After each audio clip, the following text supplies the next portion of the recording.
पाकिस्तान तहरीक इंसाफ इस बात पर डटी हुई थी और पाकिस्तान तहरीक इंसाफ ने बहुत बड़े बड़े बोले थे कि हमारी भारी अक्सरियत है कराची के अंदर और हमारा वोट बैंक है कराची के अंदर और ये बल्दियाती इंतखाबात हम जीत कर रहेंगे।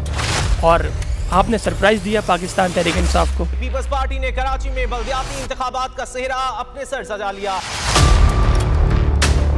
तो कराची वाले पागल नहीं हैं, उनको ये पता है कि कौन हमारे लिए काम कर रहा है, कौन हमारे लिए खड़ा हुआ है, किसको हमारा दर्द है। हाफिज़ नईम साहब की तरफ से ये कहा गया कि अब हम एहतजाज की तरफ जा रहे हैं कि हमारे पास ये एविडेंस मौजूद है कि पीपल्स पार्टी की तरफ से धांधली की गई। इनकी ज़्यादा से ज़्यादा उसी बल्दिया इलेक्शन में सीट आती हैं जिसमें एमक्यू ने बाइकआउट किया हुआ।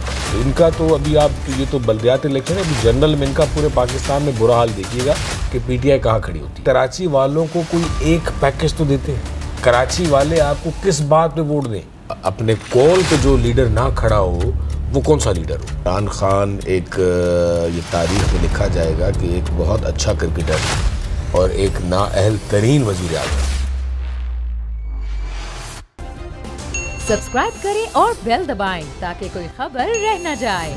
अस्सलाम वालेकुम नाजरीन, बोल न्यूज़ के साथ मैं हूं फराजुद्दीन। जनाब, कुफर टूटा खुदा खुदा करके काफ़ी महीनों से, काफ़ी सालों से ये बात देखने में आ रही थी कि कराची में बल्दियाती इंतखाबात होंगे। कभी हल्का बंदियों का मसला, कभी सैलाब ज़दगान का मसला, कभी पाकिस्तान में कोरोना का मसला, और ये होते होते आज साथ खैरियत से, खैर आफियत से पूरे कराची में बल्दियाती इंतखाबात मुकम्मल हो चुके हैं और ज़बरदस्त तरीके से पाकिस्तान पीपल्स पार्टी ने ये बल्दियाती इंतखाबात अपने नाम किए हैं। जनाब, इस वक्त हमारे साथ पाकिस्तान पीपल्स पार्टी के सीनियर रहनुमा सैयद कुमैल हैदर शाह साहब मौजूद हैं। आइए इनसे बात करते हैं। अस्सलाम वालेकुम सर। वालेकुम सलाम। शाह साहब, मुझे ये बताइए कि MQM के सारे धड़े रीयूनाइट हो गए थे और जमात इस्लामी इस बात का दावा कर रही थी कि बल्दियाती इंतखाबात जमात इस्लामी जीतेगी, मगर पाकिस्तान पीपल्स पार्टी ने क्या ज़बरदस्त सरप्राइज़ दिया है कराची वालों को, पूरे पाकिस्तान को। तो इस चीज़ को कैसे देखते हैं आप?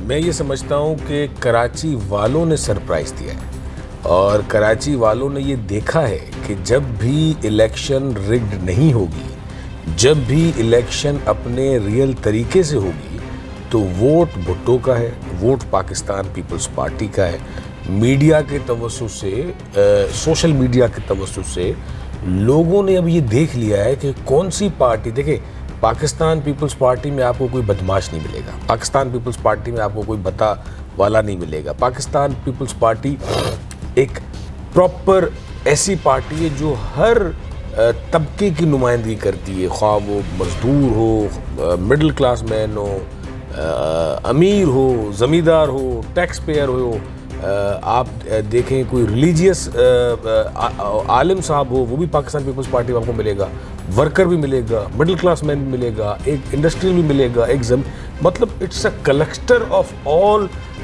जितने भी प्रोफेशंस होते हैं दुनिया में, आपको इस पार्टी में सारे लोग मिलेंगे और फिर एक ही सिर्फ में मिलते हैं। जब कोई हमारा इजलास होता है, वर्कर की तरह वो सब बैठे होंगे, वो अपने चेयरमैन की बात सुनेंगे, आवाम की नुमाइंदगी हम करेंगे, आवाम के जो एक्चुअली मसले हैं उनको हल कराने की कोशिश करवाएंगे।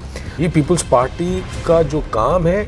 और आप देखें कि पहली बार हमें फेडरल गवर्नमेंट से सपोर्ट मिली इन 8 महीनों के अंदर। तो आपने ये भी देखा कि जो प्रोजेक्ट्स हमारे पाइपलाइन थे बसेस के हालात में, जो कब से MOU इनके साथ दस्तखत हुए थे, वो सारे हो गए। वो सारी बसेस आ गई हैं, कुछ और मज़ीद आ रही हैं। अंडर पासेज लोगों ने देखे, यहाँ पे तो लोग हैं हमारे बहुत काबिल इज़्ज़त हैं, मैं उनकी बहुत ज़्यादा हम इज़्ज़त करते हैं, लेकिन 3-4 अंडर पास बनाए थे उन्होंने और वो कराची का सारा लेते रहते हैं कि मैंने कराची बना दिया। हमने उसके बाद sir more than 19 under pass बनाए। हमने कराची का, आप हेल्थ सेक्टर देखें कि जो इदारे हमारे इंडस, जो NICVD, चिल्ड्रन, जितने भी ये बड़े बड़े हॉस्पिटल्स हैं जो फेडरल गवर्नमेंट चलाती थी, वो सिंध गवर्नमेंट चला रही है अपने बजट पे। उसके अलावा जो दूसरे SIUT हैं, जो प्राइवेट इदारे हैं, उनको भी अगर आप सपोर्ट देखेंगे, more than 60 to 70% support Sindh government कर रही है। तो ये कराची के लोगों ने देखा। अच्छा शाह साहब, मैं आपसे अगला सवाल करूंगा कि पाकिस्तान तहरीक इंसाफ इस बात पर डटी हुई थी और पाकिस्तान तहरीक इंसाफ ने बहुत बड़े बड़े बोले थे कि हमारी भारी अक्सरियत है कराची के अंदर और हमारा वोट बैंक है कराची के अंदर और ये बल्दियाती इंतखाबात हम जीत कर रहेंगे, और आपने सरप्राइज़ दिया पाकिस्तान तहरीक इंसाफ को। तो क्या कहेंगे इस बारे में आप? देखें, तहरीक इंसाफ को पाकिस्तान की आवाम ने रिजेक्ट कर दिया है। कराची का आपको मिसाल मिल गया, और ये मिसाल आपको कराची का आपको कादिर मंदो खैल की इलेक्शन में मिल गया था, लेकिन हम लोगों ने उसको जज नहीं किया। मीडिया ने, हम लोग मतलब मीडिया को इसमें शुमार कर रहा हूँ। 4 साल में कराची वालों को कोई एक पैकेज तो देते। कराची वाले आपको किस बात पे वोट दें? आपने कोई एक पुल बना दिया, एक लॉन बना दिया, एक कोई गार्डन बना के दे दिया, कोई ट्रेन चलाई, कोई पानी का मंसूबा, कोई यूनिवर्सिटी, कोई एजुकेशन पे कोई काम, कोई हेल्थ पे अस्पताल बना के दें। 4 साल प्रेसिडेंट आपका, पूरे सिंध में से सबसे ज़्यादा सीटें आपको कराची ने दी। आपको 3 आपके वफाकी वज़ीर यहाँ से थे। कोई एक सिंगल प्रोजेक्ट बताएं तो कराची वाले पागल नहीं हैं। कराची वाले सबसे बाशऊर कौम है। उनको ये पता है कि कौन हमारे लिए काम कर रहा है, कौन हमारे लिए खड़ा हुआ है, किसको हमारा दर्द है। तो वो रिज़ल्ट आपके आज सामने आया है। तो इनका तो अभी आप, ये तो बल्दियाती इलेक्शन है, अभी जनरल में इनका पूरे पाकिस्तान में बुरा हाल देखिएगा कि पीटीआई कहाँ खड़ी होती है। शाह साहब, आप मुझे ये बताएं कि पंजाब की जो सियासत है उसमें बड़ी हलचल है। पंजाब की सियासत में बहुत ज़्यादा गहमा गहमी है। साबका परवेज़ इलाही साहब जो है वो पंजाब में इस वक्त मौजूद हैं और उन्होंने इस बात का दावा किया है कि वो पाकिस्तान तहरीक इंसाफ को ज्वाइन करने जा रहे हैं। तो इस चीज़ को कैसे देखते हैं आप? देखें, चौधरी साहब वालों से हमारा ज़ाती बहुत बड़ा ताल्लुक़ है और उनकी बहुत इज़्ज़त करते हैं हम। मेरे ख़ानदान के साथ उनका बहुत पुराना ताल्लुक़ है। तो हम चौधरी साहब को यही एडवाइस देना चाहेंगे कि आपका कद काट इमरान खान से बहुत बड़ा है और इमरान खान एक, ये तारीख़ में लिखा जाएगा कि एक बहुत अच्छा क्रिकेटर और एक नाअहल तरीन वज़ीर आज़म। तो अपनी सियासत जो उनकी ख़ानदानी सियासत है, जो उनके पंजाब के लिए जो एक अच्छे काम इक़दामात हुए थे, रेस्क्यू 112 और ऐसे बहुत सारे काम हैं जो परवेज़ इलाही साहब ने अपने दौर में किए थे, तो उनका बेड़ा गर्क ना किया जाए। चौधरी साहब तुसी समझदार हो तो तुसी समझ लोगे। तो वक्त के फ़्लो के साथ चलना बड़े सियासतदान का काम नहीं होता। मैच्योर पॉलिटिक्स यही होती है कि आपको समझा जाए वक्त को और ठहराव होना चाहिए और आप उसको, ये जो मसले हैं उनको हल किया जाए। अच्छा शाह साहब, आप मुझे ये बताएं कि पाकिस्तान तहरीक इंसाफ ने रिज़ाइन कर दिया है, उन्होंने पंजाब हुकूमत छोड़ दी है। अब उनके नए मंसूबे हैं, नई उनकी थिंकिंग है, नए उनके पैच हैं, तो इस बारे में क्या कहेंगे आप?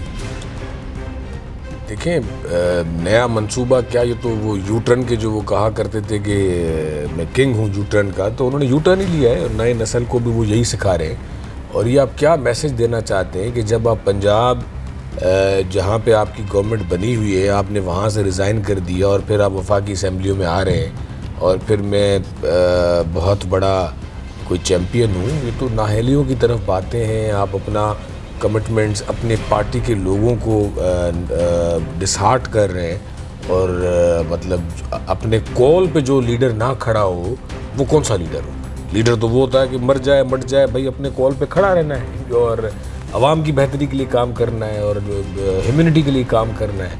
तो ये खास साहब कैसे मेच्योरिटी वाले फैसले जो मुझे लगता है कि आवाम समझ गई है और इलेक्शन जब होंगे अक्टूबर में इंशाअल्लाह अपने टाइम पे, तो इनको रिजल्ट मिलेगा। और ये बहुत ही गलत बात है कि आप पंजाब की हुकूमत छोड़ रहे हैं और फिर वफाकी हुकूमत असम्बलियों में वापस आ रहे हैं। सिंध में जो हुकूमत है वो पीपल्स पार्टी की है और यहाँ पर बेरोज़गारी का मसला बहुत ज़्यादा है। लोग लंबी लंबी कतारों में लग के आटा ले रहे हैं और भी बहुत सारी मुश्किलात का सामना है, मगर फिर भी कराची वालों ने इस सिचुएशन में पीपल्स पार्टी को चुना। आप बल्दियाती इंतखाबात जीते, तो आप आने वाले वक्त में जो कराची का एतमाद है, जो कराची का हौसला है, आप इस बात में कितनी सदाकत है कि आप उसको मुकम्मल तौर पर पूरा करेंगे? आप ये जो एक कॉन्फिडेंस बना है कराची वालों का पीपल्स पार्टी के लिए, उसको आप बहाल कर सकेंगे? देखिए, मेरा ये मानना है कि कराची में लिटरेसी रेट ज़्यादा है बनस्बत पाकिस्तान के दूसरे शहरों के अलावा। तो मैं आपको एक छोटा सा मिसाल दूँ, जो हम सारी पार्टीज़ बड़ा प्रॉब्लम इस बात पे करते हैं कि कराची का जो बजट है वो कराची को नहीं मिलता। आप ये ज़रा देखिएगा, चंद सालों के अंदर सबसे ज़्यादा बजट कराची को मिलेगा और वो मिलना भी चाहिए, और इसका क्रेडिट पाकिस्तान पीपल्स पार्टी लेगी, भले किसी की भी गवर्नमेंट आए। ये जो 18th अमेंडमेंट है ये पाकिस्तान पीपल्स पार्टी ने दिया था। उस 18th अमेंडमेंट के अंदर सूबे खुद मुख्तियार हुए और सूबों का बजट बढ़ा। देखिए, एक प्रोसेस होता है ना, एक इतने 70 सालों से 65 सालों से आपको सूबों का बजट नहीं मिल रहा, आपको खुद मुख्तियारी नहीं है, आपको फेडरल लॉ के अंदर दबाया जा रहा है। लेकिन जब आपके पास 2013 में एक 18th अमेंडमेंट आ गई, अब 10 साल हुए, 10 साल में प्रोविंशियल सिर्फ सिंध स्ट्रॉन्ग नहीं हुआ, हर प्रोविंस स्ट्रॉन्ग हुआ है अपनी अपनी कैपेसिटी में। तो जो कराची का बजट है, जो हम पूरे पाकिस्तान को बजट दिया जाता है, जिसमें पूरा पाकिस्तान चलता है, वो आप देखेंगे कि उसका 70 to 80% कराची को ही मिलेगा। ये मुमकिन तब हुआ जब 18th अमेंडमेंट हुआ, और उसका क्रेडिट आसिफ अली जरदारी साहब पाकिस्तान पीपल्स पार्टी को जाता है कि उसके ये चीज़ें करने से पूरे पाकिस्तान में प्रोविंशियल गवर्नमेंट्स स्ट्रॉन्ग हुई हैं। तो इसी तरह कराची के लोगों को हमने कभी नाउम्मीद नहीं किया, कराची के लोगों ने हमें कभी नाउम्मीद नहीं किया। ये फेयर इलेक्शन हुआ, आप कादिर मंदो खैल साहब वाला इलेक्शन देखें, जब फेयर इलेक्शन हुआ है, सईद गनी साहब वाला इलेक्शन देखें, पाकिस्तान पीपल्स पार्टी हमेशा कामयाब हुई भी है और पाकिस्तान पीपल्स पार्टी कामयाब होगी। शाह साहब, मुझे ये बताइए, हाफिज़ नईम साहब की तरफ से ये कहा गया कि अब हम एहतजाज की तरफ जा रहे हैं, और उन्होंने आज सुबह ये बात कही और पहले भी कही कि हमारे पास ये एविडेंस मौजूद हैं कि पीपल्स पार्टी की तरफ से धांधली की गई कुछ नशिस्तों के लिए। तो इस चीज़ को आप कैसे देखते हैं? देखिए, हम सबसे बड़ा जो धांधली का शिकार होते हैं वो पाकिस्तान पीपल्स पार्टी, और हमने हमेशा धांधली को रिजेक्ट किया है। और जहाँ पे भी इलेक्शन हो पूरे पाकिस्तान में, पंजाब में आप इलेक्शन करवाएं, क्योंकि पाकिस्तान पीपल्स पार्टी वाहिद पार्टी जो पूरे पाकिस्तान में हर कॉन्स्टिट्यूंसी पे उनके मेंबर्स हैं, वर्कर्स हैं, टिकट होल्डर्स हैं। हम खुद धांधली के बहुत बड़े शिकार हुए। हम धांधली को क्यों करेंगे? और हम तो इलेक्शन कराने के बहुत ज़्यादा उसमें थे कि इलेक्शन होना चाहिए, लेकिन क्योंकि हमारे जो एलायंस थे, उनके जो उनके मेनली एतराज़ात थे, तो हम उस पर कह रहे थे कि अगर किसी पार्टी को एतराज़ात हैं तो हम इनको सही करके और बाद में इलेक्शन करवाया जाए। मैं आपको इसका फर्स्ट फेज़ आपको याद होगा, जब इसका फर्स्ट फेज़ था तो बशमूलियत पीटीआई और ये जितनी भी पार्टीज़ हैं, ये सब लिख के दे के आई थी कि इलेक्शन नहीं होना चाहिए, आपको याद होगा। और सवाहिद पीपल्स पार्टी के हमने कहा था कि इलेक्शन होना चाहिए, तो वाहिद पीपल्स पार्टी कोर्ट में थी जिन्होंने कहा था कि इलेक्शन हो, और वो आपने फेज़ देखा। इसी तरह सेकंड फेज़ हमें तो कोई प्रॉब्लम नहीं था, हम तो करवाना चाह रहे थे, लेकिन क्योंकि एलायंस का, दूसरी पार्टीज़ का, पीडीएम में जो पार्टीज़ हैं उनका इशू था कि हमें आप हल्का बंदी सही नहीं हुई और ये नहीं हुआ, तो उस पर आप ये थोड़ा डिले करवा के दें, तो उस पर हमने लिखा था। लेकिन पाकिस्तान पीपल्स पार्टी इलेक्शन से कभी नहीं डरी और आपने रिजल्ट देखा। अब पीपल्स पार्टी का क्या मंशूर है आवाम के लिए, और पीपल्स पार्टी ने क्या सोचा है कि अब जो नया आने वाला मेयर ऑफ कराची होगा वो पीपल्स पार्टी की तरफ से कौन होगा? देखें, पाकिस्तान पीपल्स पार्टी का जो मेयर होगा वो तो पार्टी डिसाइड करेगी, और वो ज़रूर जियाला ही होगा, वर्कर ही होगा। अगेन जमात इस्लामी ने बहुत सारे जो है वो चीज़ें सामने रख दी हैं, उन्होंने इल्ज़ाम आयद करना शुरू कर दिए हैं। अब वो आज जो है पूरे पाकिस्तान में एहतजाज की तरफ भी जा रहे हैं। तो जमात इस्लामी के लिए आपका कोई पैगाम, जमात इस्लामी के लिए आपका कोई मैसेज?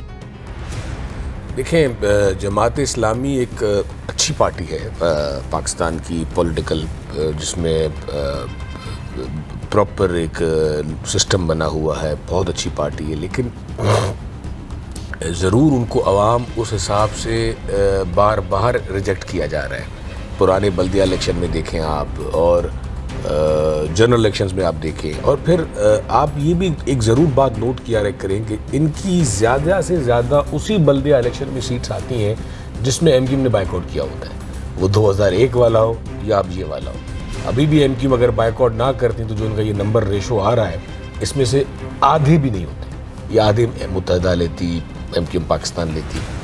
सैयद कुमैल हैदर शाह साहब, आपका बेहद मशकूर और ममनून हूँ कि आपने बोल न्यूज़ को वक्त दिया और जो भी कुछ सवालात थे मेरे वो आपने उसके बड़े बेहतरीन अंदाज़ में, बहुत मुनफरिद अंदाज़ में आपने आवाम तक पहुँचाया, जो कि पहुँचाना बहुत ही ज़्यादा ज़रूरी थे। वेल जनाब, तो इस वक्त आप देखते हैं कि सिंध में पीपल्स पार्टी की हुकूमत है और बल्दियाती इंतखाबात भी पाकिस्तान पीपल्स पार्टी जीत चुकी है। और आप देखते हैं कि जब पावर बढ़ती है तो उसके साथ साथ रिस्पॉन्सिबिलिटीज़ भी बढ़ जाती हैं, कंधों पर मज़ीद ज़िम्मेदारी बढ़ जाती है। और अब कराची की किस्मत, कराची की यूथ की किस्मत, कराची में जो रोज़गारी है वो, कराची के जो भी मसले मसाइल हैं वो सारी चीज़ें अब घूम फिर कर एक मरतबा फिर पीपल्स पार्टी के हाथ में जाती हैं। और देखते हैं कि पीपल्स पार्टी किस तरह कराची वालों के लिए, कराची की यूथ के लिए इनके क्या हल निकालेगी, किस तरह जो इनके प्रोजेक्ट्स हैं उन पे किस तरह मज़ीद काम करेगी, किस तरह एक मरतबा फिर कराची हमारा रोशनियों के शहर में तब्दील हो जाएगा। वेल जनाब, उम्मीद करता हूँ कि आज का ये एक ज़बरदस्त इंटरव्यू आपको बहुत अच्छा लगा होगा। और अगर अच्छा लगा है तो अभी आप लोग फ़ौरन जनाब बोल न्यूज़ को सब्सक्राइब करें, लाइक करें, कमेंट करें। मिलेंगे अगली दफ़ा एक नई वीडियो के साथ, एक नए मेहमान के साथ, नई जगह के साथ। अपना बहुत सारा ख्याल रखिएगा। जब तक के लिए अल्लाह निगहबान। 2022 बहुत सारे तोहफे भी देखे गया पाकिस्तान की आवाम को। पाकिस्तान की आवाम को एक तोहफा ये दिया कि आवाम को पता चल गया कि पाकिस्तान का मीडिया क्या है। साल 2022 में सबसे ज्यादा देखे जाने वाला चैनल बोल न्यूज रहा नंबर 1। हमने बहुत सारे शोज और ट्रांसमिशंस की, पूरा साल मुसलसल जदोजहद में निकल गया कि ये वोट ऑफ कॉन्फिडेंस के पीछे कौन लोग थे। तोड़े रेटिंग के सभी रिकॉर्ड। सोशल मीडिया पर भी सबसे ज्यादा तेजी से 2.4 बिलियन व्यूज का संगे मील अबूर किया। एंकर्स को भी आवाम में सबसे ज्यादा मकबूलियत मिली और सोशल मीडिया पर भी बोल रहा सब पर भारी। सब्सक्राइब करें और बेल दबाएं ताकि कोई खबर रह न जाए।